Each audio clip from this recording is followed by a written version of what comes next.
ആകാശവാണി. നമസ്കാരം. വാർത്തകൾ വായിക്കുന്നത് അരവിന്ദ്.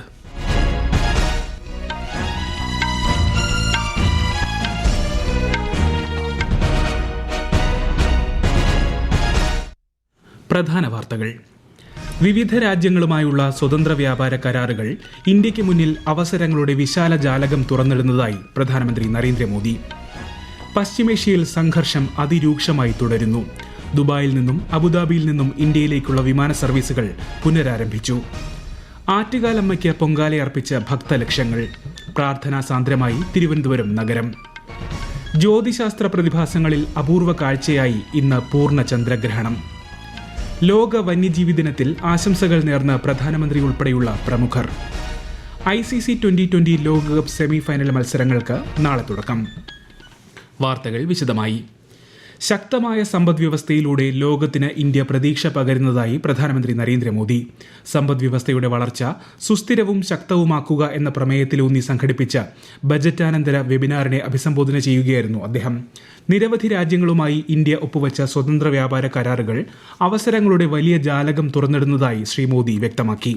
आज जब भारत अपनी मजबूत इकोनॉमी से पूरे विश्व की उम्मीद बना हुआ है, आज जब ग्लोबल सप्लाई चेन रीशेप हो रही है, तब अर्थव्यवस्था की तेज प्रगति विकसित भारत का भी बहुत बड़ा आधार है. हमारी दिशा स्पष्ट है, हमारा संकल्प स्पष्ट है. Build more, produce more, connect मोर और अब जरूरत है एक्सपोर्ट मोर.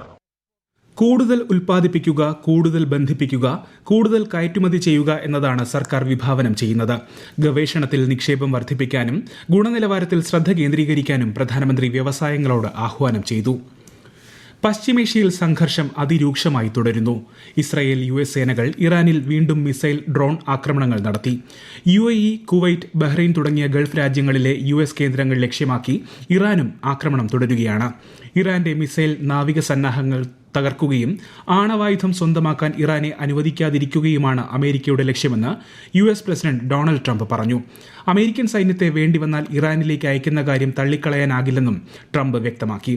കഴിഞ്ഞ 48 മണിക്കൂറിനിടെ 1250 ലക്ഷ്യസ്ഥാനങ്ങൾ ആക്രമണത്തിലൂടെ തകർത്തതായി US പ്രതിരോധ സെക്രട്ടറി അറിയിച്ചു. B-2 ബോംബറുകൾ പ്രയോഗിച്ച് ഇറാന്റെ ബാലിസ്റ്റിക് മിസൈൽ സംവിധാനം തകർത്തതായും US സേന പറഞ്ഞു.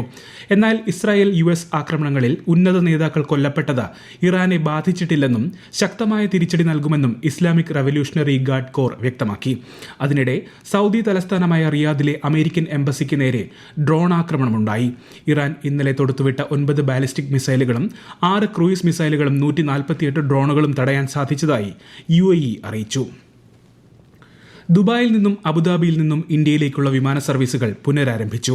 പശ്ചിമേഷ്യയിലെ സംഘർഷത്തെ തുടർന്ന് UAEയിൽ കുടുങ്ങിക്കിടക്കുന്ന ആയിരക്കണക്കിന് ഇന്ത്യക്കാർക്ക് ഇത് ആശ്വാസമായി.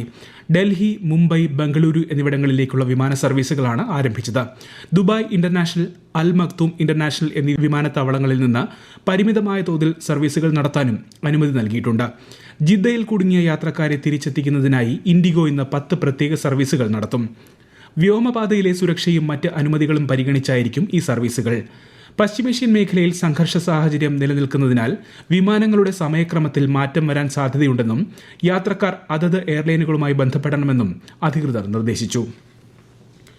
പശ്ചിമേഷ്യൻ സംഘർഷങ്ങളിൽ 3 ഇന്ത്യൻ നാവികർ കൊല്ലപ്പെടുകയും ഒരാൾക്ക് പരിക്കേൽക്കുകയും ചെയ്തതായി ഡയറക്ടറേറ്റ് ജനറൽ ഓഫ് ഷിപ്പിംഗ്. വിദേശ കപ്പലുകളിൽ ജോലി ചെയ്തിരുന്നവരാണ് കൊല്ലപ്പെട്ടത്. പേർഷ്യൻ ഗൾഫ് മേഖലയിലും പരിസരത്തും കുടുങ്ങിക്കിടക്കുന്ന ഇന്ത്യൻ നാവികർക്കിടയിൽ രക്ഷാപ്രവർത്തനം നടത്തുന്നതിന് ദ്രുത പ്രതികരണ സംഘത്തെ നിയോഗിച്ചതായും ഷിപ്പിംഗ് ഡയറക്ടറേറ്റ് വ്യക്തമാക്കി. ലബനൻ തലസ്ഥാനമായ ബെയ്റൂട്ടിൽ നടത്തിയ ആക്രമണങ്ങളിൽ Palestine Islamic Jihad commander Abu Hamza റാമിയെ കൊലപ്പെടുത്തിയതായി ഇസ്രായേൽ.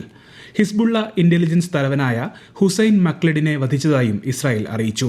ലബനനിൽ നിന്ന് ഇസ്രായേലിലേക്ക് ഹിസ്ബുള്ള മിസൈൽ ആക്രമണം നടത്തിയതിന് മറുപടിയായാണ് ബെയ്റൂട്ടിൽ ഇസ്രായേൽ പ്രത്യാക്രമണം നടത്തിയത്. ഇറാൻ യുദ്ധം ആഗോള സമ്പദ്വ്യവസ്ഥയിൽ ഉണ്ടാക്കിയേക്കാവുന്ന പ്രത്യാഘാതങ്ങളിൽ ഐക്യരാഷ്ട്രസഭ ആശങ്ക രേഖപ്പെടുത്തി. ഗൾഫ് മേഖലയിലെ നേതാക്കളുമായി UN secretary general Antonio Guterres നയതന്ത്ര ചർച്ചകൾ നടത്തി. ഖത്തർ അമീർ Sheikh Tamim bin Hamad Al താനി, ഒമാൻ വിദേശകാര്യമന്ത്രി എന്നിവരുമായി ഗുട്ടറസ് സംസാരിച്ചു.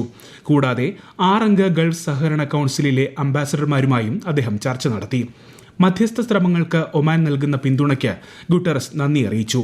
ഇറാനെതിരെയുള്ള ആക്രമണങ്ങളെയും ഗൾഫ് രാജ്യങ്ങൾക്ക് നേരെയുള്ള ഇറാന്റെ ആക്രമണങ്ങളെയും അദ്ദേഹം ശക്തമായി അപലപിച്ചു. പശ്ചിമേഷ്യയിലെ അസാധാരണ സാഹചര്യം കണക്കിലെടുത്ത് മേഖലയിൽ ഈ മാസം 5, 6 തീയതികളിൽ നടത്താനിരുന്ന 10, 12 ക്ലാസുകളിലെ CBSE പരീക്ഷകൾ മാറ്റിവച്ചു. Bahrain, Iran, Kuwait, Oman, Qatar, Saudi Arabia, UAE എന്നീ രാജ്യങ്ങളിലെ നിലവിലെ സാഹചര്യം കണക്കിലെടുത്താണ് തീരുമാനമെന്ന് CBSE അറിയിച്ചു. മാറ്റിവെച്ച പരീക്ഷകൾ എന്ന് നടക്കുമെന്ന കാര്യം ബോർഡ് പിന്നീട് അറിയിക്കും. ഈ മാസം 7-ാം തീയതി മുതൽ നടക്കേണ്ട പരീക്ഷകളുടെ കാര്യത്തിൽ വരും ദിവസങ്ങളിൽ തീരുമാനമെടുക്കുമെന്നും ബോർഡ് അറിയിച്ചു. ഈ വാർത്തകൾ ആകാശവാണിയിൽ നിന്ന്. ആകാശവാണി വാർത്തകളും വാർത്താ അധിഷ്ഠിത പരിപാടികളും All India Radio News Thiruvananthapuram YouTube ചാനലിലും @All India Radio News Thiruvananthapuram Facebook പേജിലും AIR ന്യൂസ് തിരുവനന്തപുരം ഇൻസ്റ്റഗ്രാം അക്കൌണ്ടിലും @AIR ന്യൂസ് TVM X ഹാൻഡിലും ലഭ്യമാണ്. ആറ്റുകാലമ്മയ്ക്ക് പൊങ്കാലയർപ്പിച്ച ഭക്തജനലക്ഷങ്ങൾ. പ്രാർത്ഥനാ സാന്ദ്രമായി തിരുവനന്തപുരം നഗരം. വിശദാംശങ്ങളുമായി ആകാശവാണി തിരുവനന്തപുരം ജില്ലാ പ്രതിനിധി രജു കോലിയക്കോട്. രാവിലെ 9:15 ശുദ്ധ പുണ്യാഹത്തോടെയാണ് ആറ്റുകാൽ പൊങ്കാല ചടങ്ങുകൾ ആരംഭിച്ചത്. പണ്ടാര അടുപ്പിൽ നിന്ന് പകർന്ന ദീപം ഭക്തർ സ്വന്തം അടുപ്പിലേക്ക് ജ്വലിപ്പിച്ചതോടെ തിരുവനന്തപുരം നഗരം അക്ഷരാർത്ഥത്തിൽ യാഗശാലയായി മാറി. ഉച്ചയ്ക്ക് 2:15 ഉച്ചപൂജയ്ക്ക് ശേഷമാണ് പൊങ്കാല നിവേദ്യം. നിവേദ്യത്തിനായി 350 പൂജാരിമാരെയാണ് നിയോഗിച്ചിട്ടുള്ളത്. ക്ഷേത്ര പരിസരം കൂടാതെ നഗരത്തിലും ജില്ലയിലെ മറ്റു ഭാഗങ്ങളിലും ഭക്തലക്ഷങ്ങൾ പൊങ്കാലയർപ്പിച്ചു. അതേസമയം ചന്ദ്രഗ്രഹണമായതിനാൽ വൈകുന്നേരം 3:10 മുതൽ വൈകുന്നേരം 7 മണി വരെ ക്ഷേത്ര ദർശനം ഉണ്ടായിരിക്കില്ല. ഭക്തരുടെ യാത്രാ സൗകര്യത്തിനായി KSRTC ട്രെയിൻ എന്നിവ അധിക സർവീസുകൾ ഒരുക്കിയിട്ടുണ്ട്. പൊങ്കാലയ്ക്ക് ശേഷമുള്ള ശുചീകരണത്തിനായി തിരുവനന്തപുരം നഗരസഭയുടെ നേതൃത്വത്തിൽ 2600ഓളം തൊഴിലാളികളെയാണ് നിയോഗിച്ചിരിക്കുന്നത്. രാവിലെ ക്ഷേത്രത്തിൽ നടന്ന ചടങ്ങുകളിൽ മന്ത്രിമാരായ V. Sivankutty, VN Vasavan, GR Anil, mayor VV Rajesh തുടങ്ങിയവർ പങ്കെടുത്തു. കേന്ദ്രമന്ത്രി ശോഭ കരന്തലജെ ഉൾപ്പെടെയുള്ള പ്രമുഖർ ഇക്കുറി ആറ്റുകാലമ്മയ്ക്ക് പൊങ്കാലയർപ്പിക്കുന്നുണ്ട്. ഇന്ന് പൂർണ്ണ ചന്ദ്രഗ്രഹണം. ഇന്ത്യയിൽ ചന്ദ്രഗ്രഹണം ഉച്ചകഴിഞ്ഞ് 3:20 ആരംഭിച്ച് വൈകുന്നേരം 6:47 അവസാനിക്കും. സൂര്യനും ഭൂമിയും ചന്ദ്രനും ഒരു നേർരേഖയിൽ വരികയും ഭൂമിയുടെ നിഴൽ ചന്ദ്രനെ പൂർണ്ണമായി മറയ്ക്കുകയും ചെയ്യുമ്പോഴാണ് പൂർണ്ണ ചന്ദ്രഗ്രഹണം സംഭവിക്കുന്നത്. ജ്യോതിശാസ്ത്ര പ്രതിഭാസങ്ങളിൽ വളരെ പ്രധാനമായ പൂർണ്ണ ചന്ദ്രഗ്രഹണത്തെ വാനനിരീക്ഷകരും ജ്യോതിശാസ്ത്രജ്ഞരും ഏറെ താൽപര്യത്തോടെയാണ് കാത്തിരിക്കുന്നത്. ഇന്ന് ലോക വന്യജീവി ദിനം. വന്യജീവികളുടെ പ്രാധാന്യം ഓർമ്മപ്പെടുത്തുന്നതിനും പരിസ്ഥിതിക്ക് അവ നൽകുന്ന സംഭാവനകൾ അംഗീകരിക്കുന്നതിനുമായാണ് എല്ലാ വർഷവും മാർച്ച് 3 വന്യജീവി ദിനമായി ആഘോഷിക്കുന്നത്. വന്യജീവി സംരക്ഷണത്തിന് രാജ്യം പ്രതിബദ്ധമാണെന്ന് പ്രധാനമന്ത്രി നരേന്ദ്രമോദി സമൂഹമാധ്യമത്തിൽ കുറിച്ചു. ലോകത്തെ ഏറ്റവും അസാധാരണമായ ചില വന്യജീവികളുടെ ആവാസ കേന്ദ്രമാണ് ഇന്ത്യയെന്നും അദ്ദേഹം പറഞ്ഞു. പരിസ്ഥിതിയുടെയും ആവാസ വ്യവസ്ഥയുടെയും സംരക്ഷണത്തിന് രാജ്യം പ്രതിജ്ഞാബദ്ധമാണെന്ന് കേന്ദ്ര പരിസ്ഥിതി മന്ത്രി ഭൂപേന്ദ്ര യാദവ് വ്യക്തമാക്കി. യൂട്യൂബിൽ 3 കോടി വരിക്കാർ എന്ന റെക്കോർഡ് നേട്ടവുമായി പ്രധാനമന്ത്രി നരേന്ദ്രമോദി. ആഗോളതലത്തിൽ ഈ നേട്ടം കൈവരിക്കുന്ന ഏക ഭരണാധികാരിയാണ് ശ്രീ മോദി. 66 ലക്ഷം വരിക്കാരുള്ള മുൻ ബ്രസീലിയൻ പ്രസിഡന്റ് ജെയർ ബൊൾസനാരോയാണ് പട്ടികയിൽ രണ്ടാമത്. ICC 2020 ലോകകപ്പ് സെമി ഫൈനൽ മത്സരങ്ങൾക്ക് നാളെ തുടക്കമാകും. ആദ്യ സെമിയിൽ നാളെ ദക്ഷിണാഫ്രിക്ക ന്യൂസിലൻഡിനെ നേരിടും. മറ്റന്നാളാണ് ഇന്ത്യ-ഇംഗ്ലണ്ട് സെമി പോരാട്ടം. ഈ മാസം 8-നാണ് ഫൈനൽ. കേന്ദ്ര പ്രതിരോധ സെക്രട്ടറി രാജേഷ് കുമാർ സിംഗിന്റെ അധ്യക്ഷതയിൽ ന്യൂഡൽഹിയിൽ സേവാ സങ്കല്പ് യോഗം ചേർന്നു. പ്രതിരോധ മന്ത്രാലയത്തിലെ ഉന്നത ഉദ്യോഗസ്ഥർ യോഗത്തിൽ പങ്കെടുത്തു. അഫ്ഗാൻ പാക് അതിർത്തിയിൽ സംഘർഷം കനക്കുന്നു. പാകിസ്ഥാന്റെ സൈനിക പോസ്റ്റുകൾ അഫ്ഗാൻ സേന പിടിച്ചെടുത്തു. അഫ്ഗാനിസ്ഥാനിൽ പാകിസ്ഥാൻ വ്യോമസേന നടത്തിയ ആക്രമണത്തിന് തിരിച്ചടിയായാണ് ഈ നടപടിയെന്ന് അഫ്ഗാൻ പ്രതിരോധ മന്ത്രാലയം അറിയിച്ചു.